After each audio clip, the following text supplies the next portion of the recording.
Let me give you an example. Say you're dealing with someone at work who's passive-aggressive, always undermining you subtly. Now, sure, you can stew over it. You can replay every comment in your mind. You can wait for them to change or for someone else to notice and fix it. Or you can decide how you want to handle it.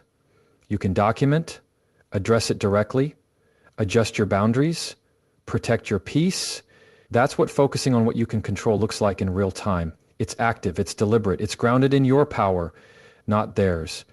And here's the thing, when you start living this way, people notice. Not because you're controlling others, but because you're in control of yourself. You become the calmest person in the room. You stop reacting to every wave because you're anchored. People feel that. It's magnetic because it's rare. Now, does that mean you'll never be thrown off? No. You're human. Things will still catch you off guard. But emotional discipline, what we just talked about, paired with focused control, what we're talking about now, is how you return to center, faster, stronger, clearer. You'll still feel the weather, but it won't decide your direction. And that's the whole point. Control isn't about creating a life free of problems. It's about building a mindset that can handle problems. It's about trusting yourself, not because you think nothing will go wrong, but because you know who you'll be when it does. So the next time you feel that pull to overthink, to obsess, to fix everything and everyone, pause. Ask yourself, is this mine to control? If it is, act with clarity. If it's not, let it go without guilt. Let me tell you something most people get completely wrong. Silence is not weakness. We live in a world that rewards noise. We are constantly told to speak up, clap back, have the last word. We equate silence with submission, with passivity, with losing. But let's flip that idea on its head. Because the truth is, silence, when chosen deliberately, is one of the most powerful tools you'll ever learn to use. See, silence isn't about saying nothing. It's about saying something later, something smarter, or sometimes saying nothing ever, because not everything deserves your voice. There's a difference between silence out of fear and silence out of strategy. The first is avoidance. The second is strength. Think about the last time someone pushed your buttons, whether online, in a meeting, or at the dinner table. You felt that urge rise up, didn't you? That tightening in the chest, the instant mental draft of a comeback. You wanted to defend, explain, correct. That's the ego flaring. It wants to prove something. But silence? Silence says, I don't owe you my energy just because you're demanding it. That is power. Let's go deeper. Psychologically reactive communication is driven by the limbic system. The emotional center of the brain. It wants resolution right now. It wants relief. But that kind of instant reaction usually leads to regret. Silence, on the other hand, engages the executive functions of the prefrontal cortex. That's where emotional regulation lives. That's where long-term strategy is born. When you choose silence in a moment of emotional intensity, you're doing something rare. You're overriding the need for validation in the moment in favor of stability in the long run. You're saying, I am not controlled by you. I'm in control of me. There's a quote I think about often. Don't raise your voice, improve your argument. And sometimes improving your argument means not making one at all, especially when the conversation isn't about truth but ego. You've seen this, two people arguing, not to understand but to win, to be louder, sharper, more seen. But what if the win is not engaging at all? There's a certain calm that comes from knowing who you are, from not needing to prove it at every turn. And that calm is intimidating. Silence makes people uncomfortable because it forces them to sit with themselves. And if they were looking to provoke you, your stillness disarms them. It takes away the one thing they were hoping to control, your reaction. Philosophers and spiritual leaders across cultures have always understood this. In Taoism, they talk about Wu Wei, the concept of effortless action, of knowing when not to act. In Christianity, There's the principle of turning the other cheek, not as surrender, but as discipline. In Buddhism, mindfulness teaches us that not every thought is worth voicing. Silence is universal in its power because it transcends the need to dominate. It speaks a language only the secure can understand. Now, I'm not telling you to stay silent in the face of injustice or to suppress your truth. That's not strength. That's fear wearing a mask. What I'm saying is choose your voice the way a master chooses their tools. Intentionally, purposefully. Not every situation deserves a reply. Not every insult deserves a response. Not every invitation to chaos needs an RSVP. When you speak from a place of calm rather than impulse, your words carry weight. People feel the difference. There's gravity in restraint. The person who doesn't need to speak every time they're provoked is the person you watch closely when they do speak. Because when they speak, it matters. Silence also gives you space. It's a filter. When you resist the urge to respond instantly, you allow your thoughts to settle, you gain clarity. You see what's really being said, not just what your emotions tell you is being said. And then take solace in the silence of the moment. You see what's really being said, not just what your emotions tell you is being said. They tell you the truth of your situation. You see what's really being said. That moment of stillness becomes your edge. It's where you regain your footing, your insight, your authority. In conflict, silence is often your best move. Not as a weapon, but as a pause, a reset. It can de-escalate a fight, redirect a conversation, or simply protect your peace. And sometimes, silence is the boundary, the refusal to participate in dysfunction. You don't need to scream that you're done, you just stop responding. That in itself becomes a message. And yes, silence requires confidence. It requires patience. It requires the inner stability to be misunderstood, mischaracterized, even judged, and still choose not to react. That's hard. But the people who master this, who learn to hold their center even while the world spins, they're the ones who end up steering the ship.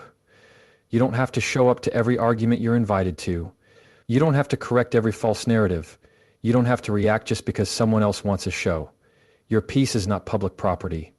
And when you understand that, you stop performing and start leading. Silence is not retreat. It is presence. It's the conscious decision to protect your energy, to own your power, to respond with intention instead of noise.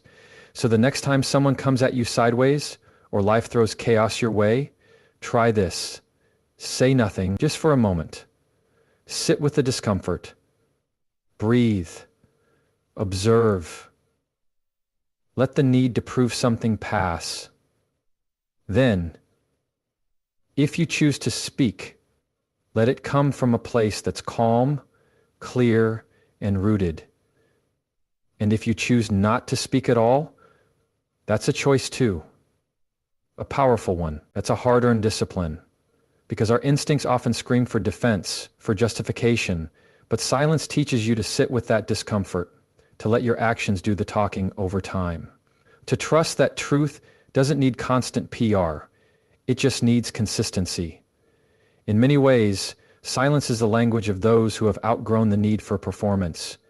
When you know what you're about, when you've focused inward and built something real, you don't have to prove anything. Your energy becomes your filter, your presence becomes your response, and your silence becomes your power. So the next time you feel that itch to respond, to defend, to explain, pause. Ask yourself, is this coming from strength or from insecurity? Am I trying to communicate or am I just trying to be heard? And if it's the latter, maybe silence is the better choice, because the loudest person in the room is rarely the most grounded. And the strongest person doesn't always raise their voice.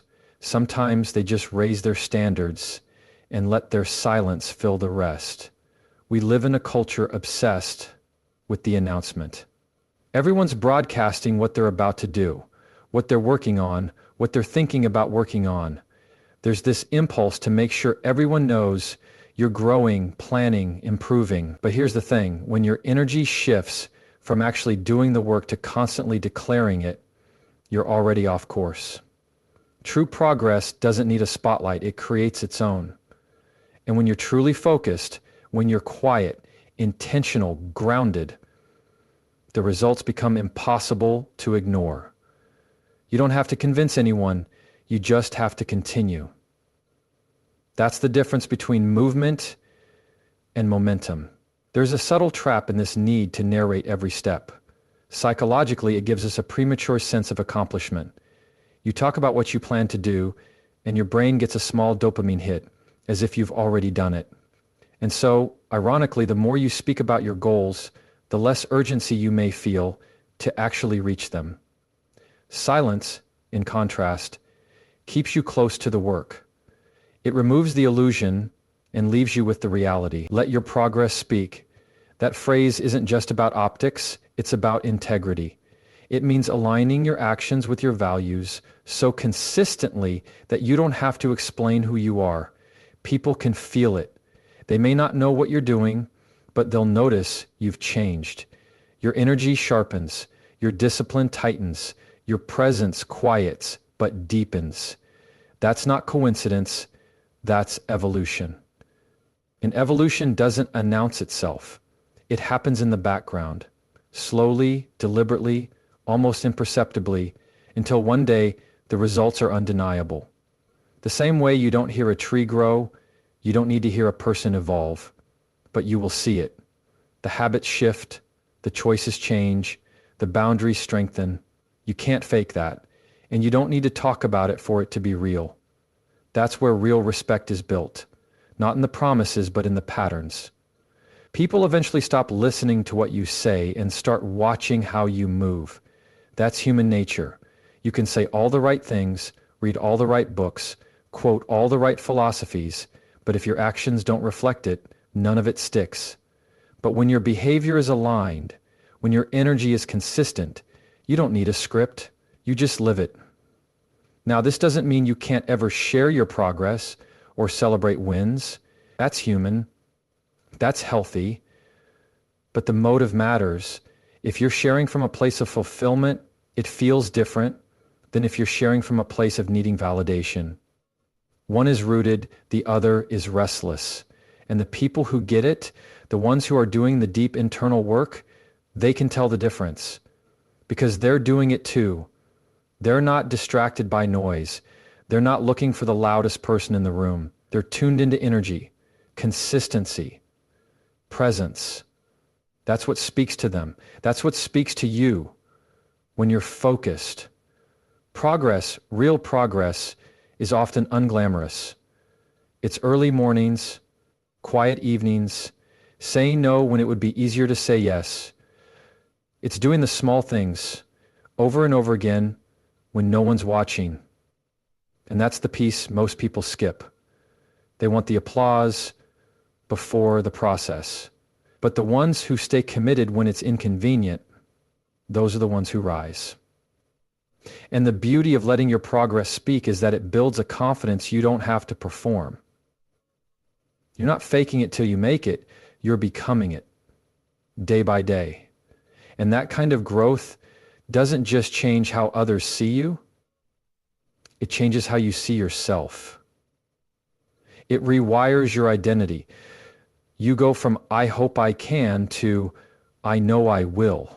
Not because you said it once in a caption, but because you've lived it repeatedly in silence. You've built trust with yourself. And that kind of trust, that's priceless.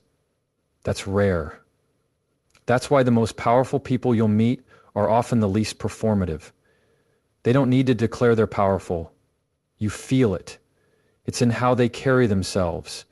It's in how they respond or don't respond. It's in how they operate with calm in a world obsessed with chaos. You'll find that the more you focus on progress over performance, the quieter your life becomes, and the more peaceful it gets. because you're no longer chasing approval. You're not performing for an audience that changes its opinion every 5 minutes. You're just building. And you're doing it for the right reasons. When you show up every day for yourself, not for attention, not for applause, but because your vision demands it, there's a dignity in that, a strength. It doesn't matter if anyone sees it now. What matters is that you keep going. Because here's the truth. Real success is quiet at first. It happens behind the scenes. And then all at once it shows up unmistakably. Not in what you said you'd do, but in what you've done. Not in who you claim to be,